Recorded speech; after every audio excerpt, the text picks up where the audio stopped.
Magandang araw muli mga idol. Magbabaklas nga pala tayo ng headlight ng Mazda 3 model 2006. Samahan nyo ako mga idol kung paano natin baklasin. Panoorin lang natin para kung sakaling gusto natin baklasin ang ating mga headlight na ating mga sasakyan, ay alam din ninyo kung paano magbaklas mga idol. Inihanda ko ng mga idol ang mga gagamitin natin sa pagbaklas. Isang T socket yan na 10mm, saka isang pang-sikwat natin doon sa tox na dito, fastener, saka isang Phillips screw. Sige mga idol, simulan natin.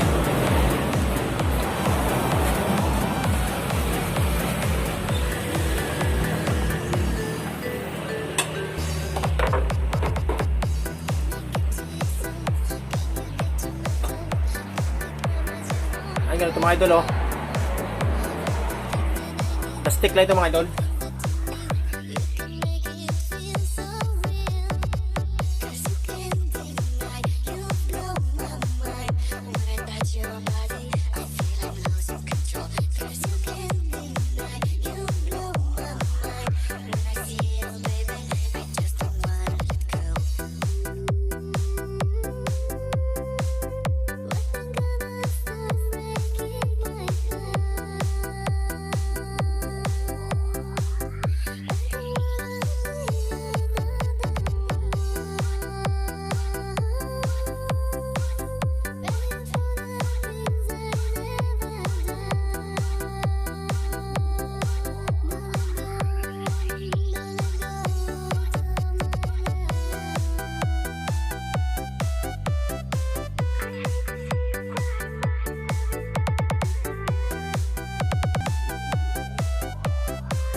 May mga sakit din mga idol sa mga ilaw niya.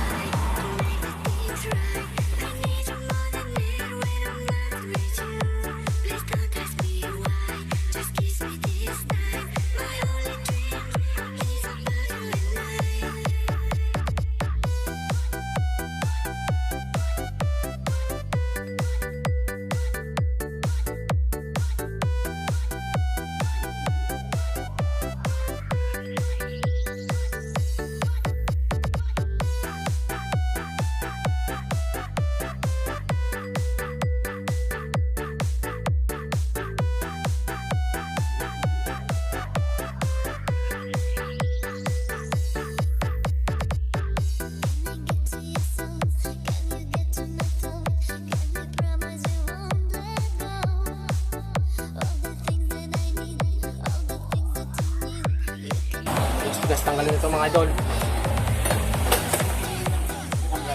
May padikit na nilagay na mga idol. Nilagyan ng beta gray yata ito. Naglulo siguro mga idol kaya nilagyan. Kung mabili ito mga idol, ito sa sakya ito. Ito na. First time kung magbukas lang ito mga idol.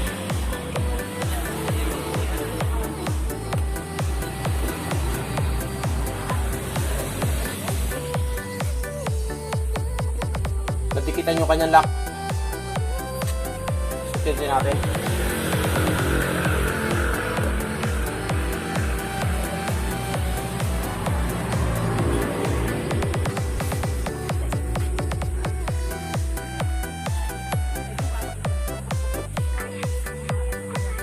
Simple na naman mga idol. Kita nyo naman kung paano natin tinanggal. Bali, isang tox, isang metal screw, dalawang bolt na 10mm.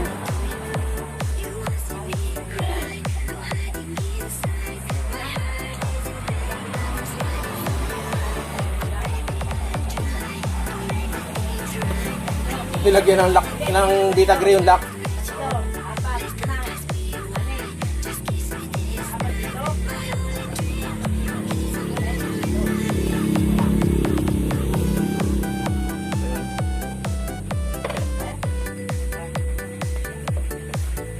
Ayun o, mga idol. Madali lang magtanggal kung di kita ng data grade. Tapos yung isa mga idol,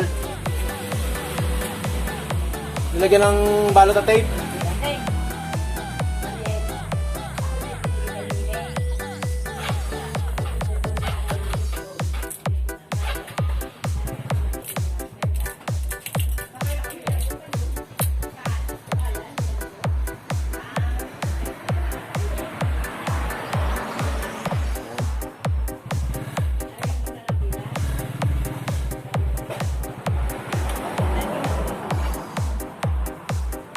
Nabasag yung kapares ng sakit, mga idol. Nakarekta na itong terminal. Ayan.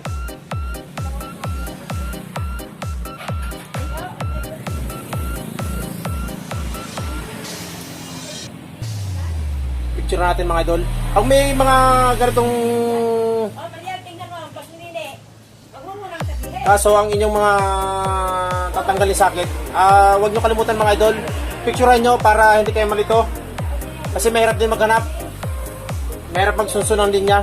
Kaya picturean natin mga idol bago natin tuluyan tanggalin kasi nawala na nga yung kanyang sakit dito. Yung kapares ito, nawala na. Ginawa lang ng paraan mga idol, converted na siya.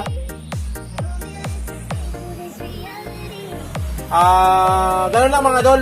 Sana nakatulong sa inyo ang munting video natin muli mga idol. Kung nagustuhan nyo ang aking video mga idol, huwag nyo kalimutan mag-like. Kung mga bago pa lang napadaan sa aking channel, huwag nyo kalimutan Don Marcio TV po. Pakisubscribe na rin po. Sige po, maraming salamat mga idol.